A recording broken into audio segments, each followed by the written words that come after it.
Everyone, welcome back to Red Dragon TV, and here we are with another lockdown episode, and we've got Jaws, Colin Lloyd. Colin, first of all, how are you keeping?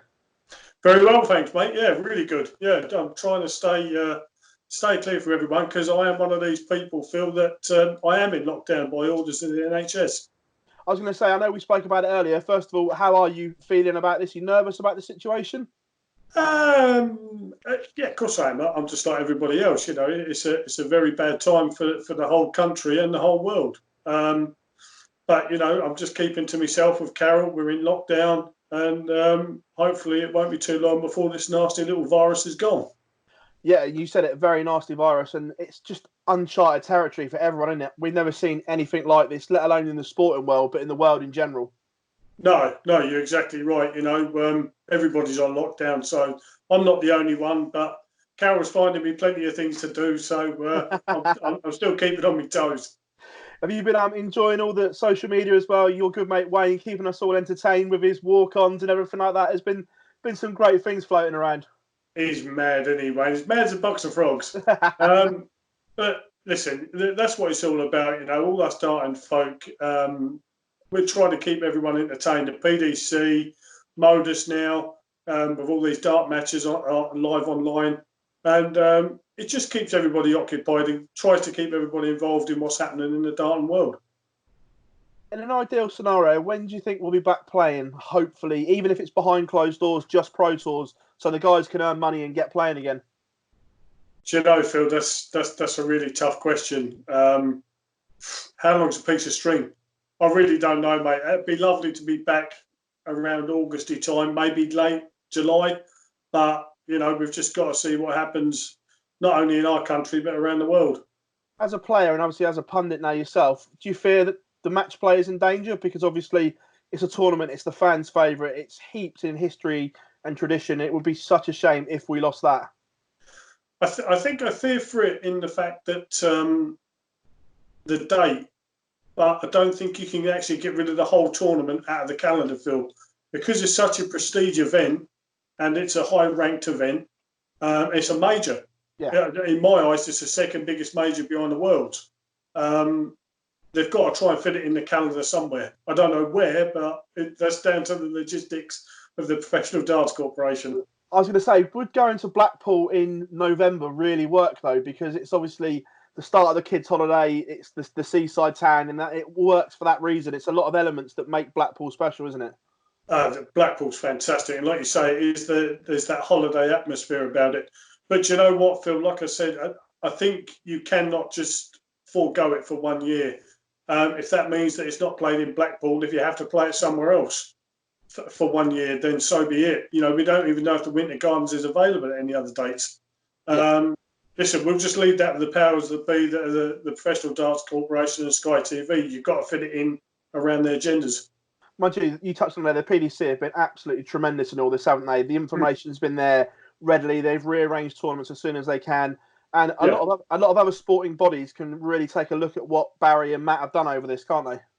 Well, they seriously can, yeah. I mean, you know, you can look at the golfing world as well. The golfing world, Phil, you know, they've just said, no, this is cancelled, that's cancelled. Wimbledon's been cancelled.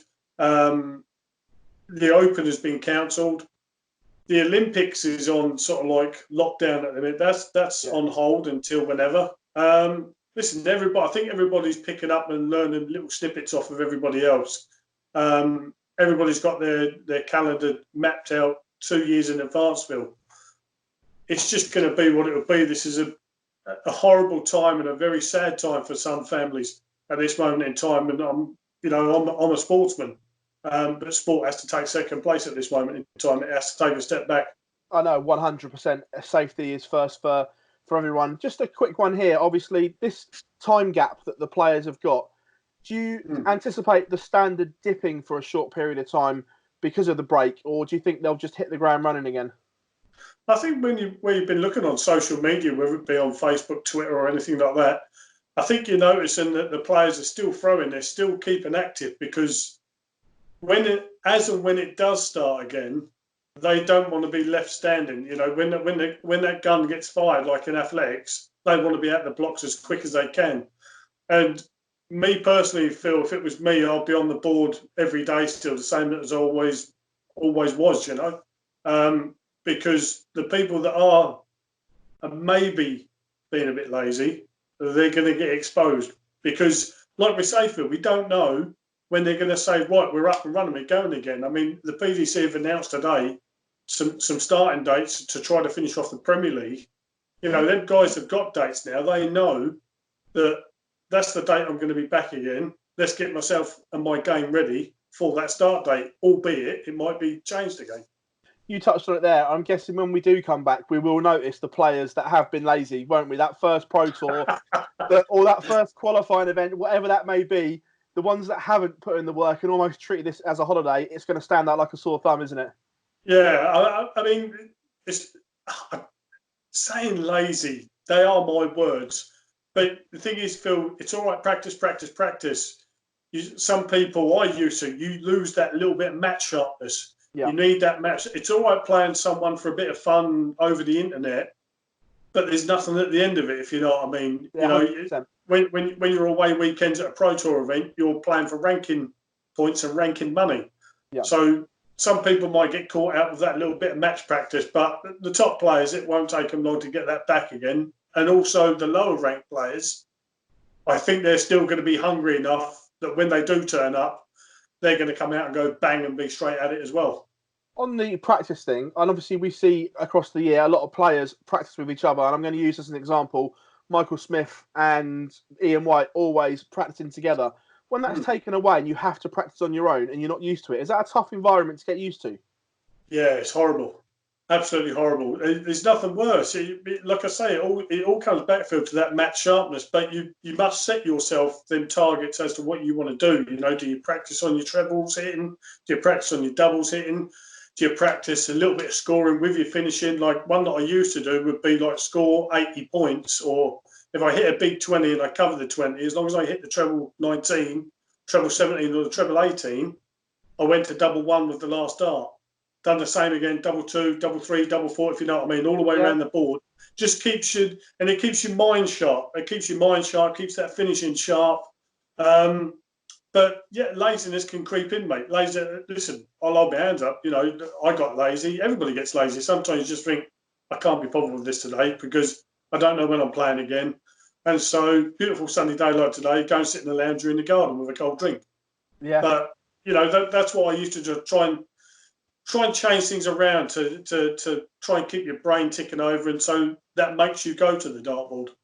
Again, some really bad news as well broke. The chairman, Barry, obviously had a heart attack, we were told by Eddie's Twitter, but he's home, he's well. So I'm guessing just wishing the governor a speedy recovery as well. Listen, mate, it'll take more than a heart attack to get rid of Barry Earn. Listen, mate, when he shuts his eyes, he sees pounds and dollars signs. And listen, Barry's been one of the hardest grafting sports promoters the world's ever seen. And I personally wish him all the very best. And I look forward to seeing him at some darting events very, very soon. An anniversary as well this year. It was 20 years since you won your very first PDC ranking title. Oh. Can you still remember it like it was yesterday? I'll tell you what, man, I don't think you can quite see over my shoulder. There's actually a photo of it down on the wall down there. Brilliant. I was 25 years old, Phil, at the time, coming up to 26 years old. And listen, it was my first win. It's what got me on the road to who I am and what I've achieved today. You know, to me, it's still one of my biggest wins, because if I hadn't got that win, I wouldn't have been able to achieve and do what I've done in the game. Do you look back on it as a pivotal moment of your career? Obviously, we know you won 2 TV titles, but do you look at that one maybe fonder than the match play? Do you know, Phil, there's a little story about this, funnily enough. I was doing very well in the Super Leagues and playing for Essex and whatever in the county system and whatever.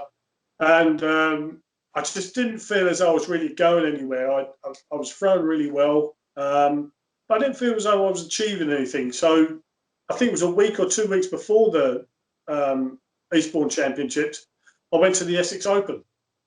And I actually lost to Rod Harrington in the final of the Essex Open. Rod was world number 1 at the time in the PDC, WDC, whatever it was then.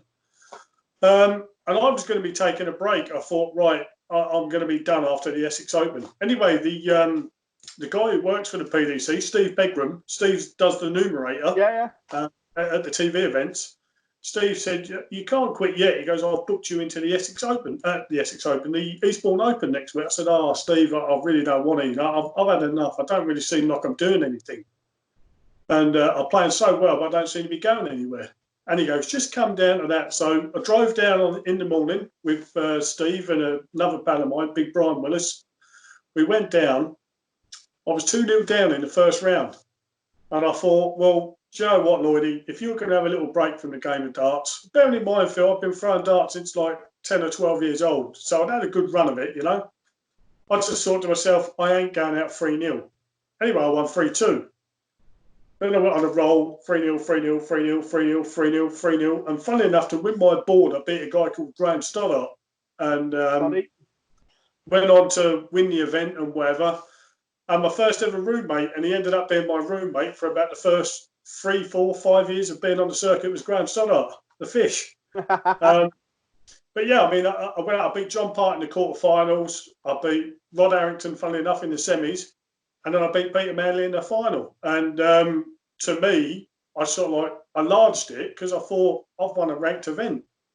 And then I played in a couple of other events. I got a call off of Dick Alex, who was the CEO at the time, and at the WDC, and he turned around and said, Colin, you've accumulated enough points, so I'd formally like to invite you to the World Match Play. Have a little think about it. I said, I ain't thinking about nothing, mate. I said, yeah, I'll be there.